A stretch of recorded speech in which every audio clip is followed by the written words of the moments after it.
que ce soit de l'optique broadcast, de l'optique photo, de l'optique cinéma, ou tout ce qui est mécanique et qui bouge à l'intérieur, nécessitera un entretien au bout d'un certain temps. Ensuite, une fois que le client est parti, c'est vraiment la partie la plus calme qui nécessite justement beaucoup de calme. Démontage complet, remontage complet, dégraissage entre les deux, regraissage bien sûr. Après, reste à savoir si les pièces sont encore disponibles, si besoin est de les changer. Et après, ça va être beaucoup des problèmes d'économie. C'est-à-dire que si c'est réparable sur 20 heures et que l'optique vaut l'équivalent d'une heure de travail, forcément, c'est compliqué. Salut, content de vous retrouver comme tous les 15 jours dans l'ombre des médias pour une nouvelle vidéo.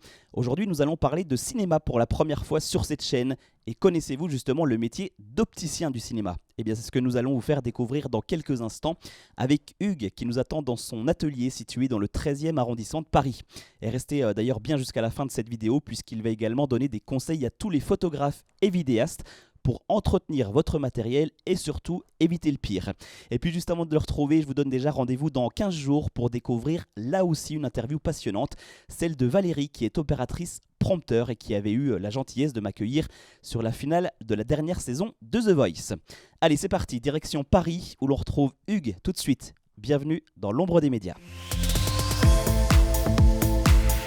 Interview. Immersion. Reportage. Ce que vous ne voyez pas se cache dans l'ombre des médias. Bonjour Hugues et merci d'avoir accepté mon invitation. Bonjour, merci à toi.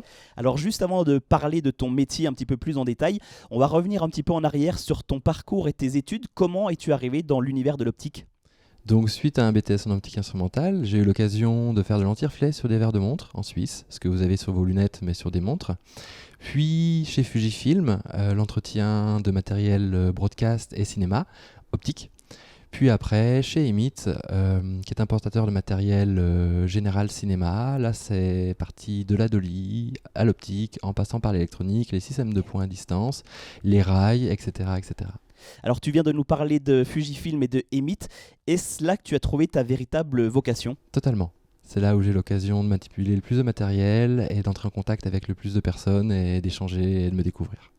Et comment présenterais-tu ce métier d'opticien du cinéma que tu exerces aujourd'hui à toutes celles et ceux qui ne le connaissent pas ? C'est un métier de l'ombre, effectivement. On manipule une boule de cristal qui est l'optique. On essaye un maximum d'être en contact avec le client, essayer de détailler ce qu'on fait, qui est assez effectivement sombre pour beaucoup de gens. Et c'est du démontage, du dégraissage, du remontage, regraissage, réglage mécanique et réglage optique, de façon à ce que votre matériel soit dans les meilleures conditions d'utilisation.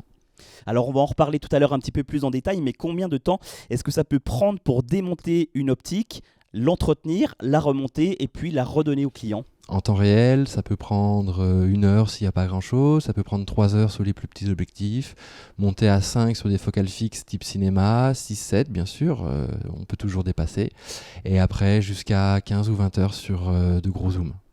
Et donc depuis janvier 2021, tu es à la tête de ta propre société, Paris Optical Center. À qui s'adresse-t-elle ? Cette société s'adresse à toutes les personnes qui ont du matériel optique, et notamment optique cinéma, à entretenir ou à réparer suite à une chute ou suite aux dommages du temps. Et est-ce que vous êtes nombreux à exercer cette profession, ce métier en France ? On est une poignée à le faire de façon générale, notamment chez les loueurs. Chaque gros loueur a un opticien et on est 2 à l'exercer en indépendant en France. Et je me doute qu'en arrivant dans cet univers, ça ne doit pas forcément être facile de trouver les premiers clients. As-tu rapidement pu trouver ta place dans ce milieu ? On le fait petit à petit, c'est un travail de longue haleine et comme beaucoup de confrères peuvent le dire, on fait sa réputation sur plusieurs années et on peut la défaire en une seule journée. Et depuis l'ouverture de ton atelier, quel genre d'optique as-tu eu l'occasion de réparer ou d'entretenir ? J'ai eu l'occasion d'entretenir des optiques depuis les années 20 jusqu'aux optiques les plus récentes. Je vais par exemple citer un 24-290 T2.8 de chez Angenieux, où j'avais reçu la formation grâce à Emit et où j'ai eu l'occasion de le réparer en solo pour la première fois il y a peu de temps.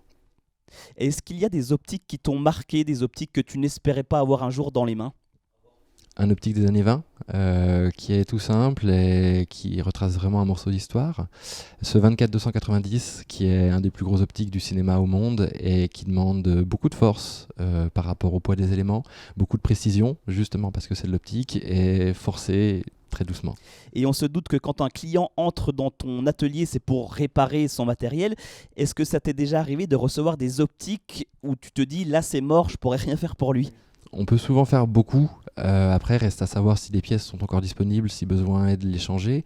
Et après, ça va être beaucoup des problèmes d'économie. C'est-à-dire que si c'est réparable sur 20 heures et que l'optique vaut l'équivalent d'une heure de travail, forcément, c'est compliqué.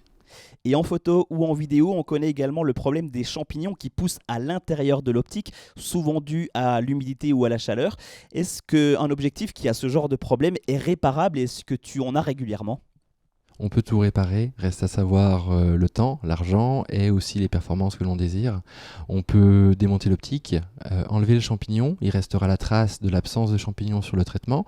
On peut du coup enlever le traitement, mais si on ne le refait pas, on aura une perte de performance optique et refaire un traitement, ça se fait pas ou très peu pour très cher. Il faudra du coup changer la lentille. Si la lentille n'est plus disponible, malheureusement, il faudra soit récupérer une lentille sur un optique trouvé d'occasion, ou soit accepter la perte de performance. Et pour éviter qu'un champignon ne se forme, est-ce qu'il y a un entretien particulier à faire pour nous utilisateurs? L'optique, c'est toujours une question de compromis et pour le coup, là, il faut faire un compromis entre l'humidité et la non-humidité, justement. Si vous êtes trop sec, vous allez sécher vos graisses et votre optique va subir au niveau des couples mécaniques et s'user plus rapidement. Si vous êtes trop humide, vous aurez des champignons. À vous de voir. Et à partir de quel moment est-ce qu'un objectif a besoin d'une révision, voire même d'une réparation? De façon générale, tout le temps.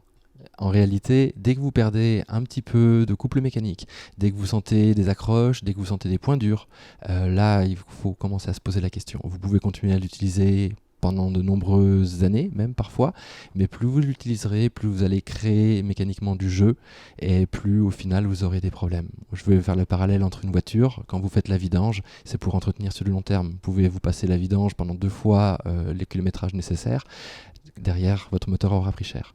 Et d'ailleurs, ça c'est un conseil valable autant pour les vidéastes que les photographes, et ce, peu importe leur matériel. Totalement, que ce soit de l'optique broadcast, de l'optique photo, de l'optique cinéma, ou tout ce qui est mécanique et qui bouge à l'intérieur, nécessitera un entretien au bout d'un certain temps. Comme je le dis toujours, même la Joconde subit les outrages du temps. Et on va entrer un petit peu plus en détail dans ton métier cette fois-ci pour prendre un cas un petit peu plus concret. Lorsque tu reçois une optique à réparer, quel est le processus à suivre de l'arrivée de l'objectif jusqu'à la livraison au client? Entendre le client, essayer de comprendre les conditions d'utilisation, les conditions de casse, les conditions d'utilisation pour l'entretien, les conditions de casse pour adapter au mieux la réparation et même potentiellement diagnostiquer que ce sera économiquement irréparable. Ensuite, une fois que le client est parti, c'est vraiment la partie la plus calme qui nécessite justement beaucoup de calme. Démontage complet, remontage complet, dégraissage entre les deux, regraissage bien sûr, puis réglage optique, réglage mécanique et livraison. Et est-ce que ça t'est déjà arrivé de t'arracher les cheveux sur une optique?